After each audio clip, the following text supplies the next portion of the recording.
আসসালামু আলাইকুম প্রিয় দর্শক, কেমন আছেন সবাই? আশা করি ভালো আছেন। আজকে জানিয়ে দিব পেঁয়াজ, রসুন, আলু, আদার পাইকারি বাজার দর কত। প্রিয় দর্শক, আমি আছি একটি আড়তে। আজকে দেখতেছেন এই যে ফরিদপুরের পেঁয়াজ, এবং কি বর্তমানে যে আমরা জানি বর্ষার সিজন কিন্তু ফরিদপুরের পেঁয়াজ কিছুটা যে বর্ষার পানির নিচে চলে গেছিল আমাদের এই বছরের শুরুতে যখন পেঁয়াজ লাগিয়েছিল কৃষকরা।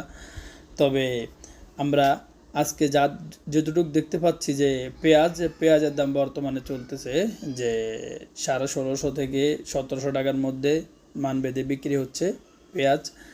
আর যদি খুচরা হিসাব বলেন তাহলে খুচরা কেজি দর বিক্রি হচ্ছে 40 থেকে 45 টাকা, কোথাও 48 টাকা।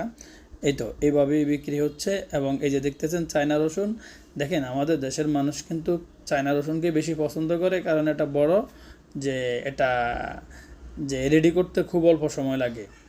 কিন্তু এই চায়না রসুনগুলা চেয়ে আমাদের দেশি রসুনগুলা গুণগত মান সব দিকে দিয়ে অনেকটাই এগিয়ে, কিন্তু সেটা আমরা বিবেচনা না নিয়ে আমরা চায়না রসুনের পিছনে দৌড়াই। আসলে মানুষ এটা বুঝে না যে আমাদের অর্থনীতি যদি আমরা আমাদের দেশের রসুন আমরা খাই কিংবা ব্যবহার করি, তাহলে আমাদের অর্থনীতি কোথায় গিয়ে দাঁড়াবে, মানে আমাদের অর্থনীতি অনেকটাই স্ট্রং হবে এবং কি ভালো পর্যায়ে যাবে, কৃষকও 2 টাকা পাবে। কিন্তু সেটা না করে আমাদের দেশের কিছু অসাধু ব্যবসায়ী আছে, তারা সব সময় বলে যে না, আমাদের দেশের থেকে চায়না রসুন আরও ভালো।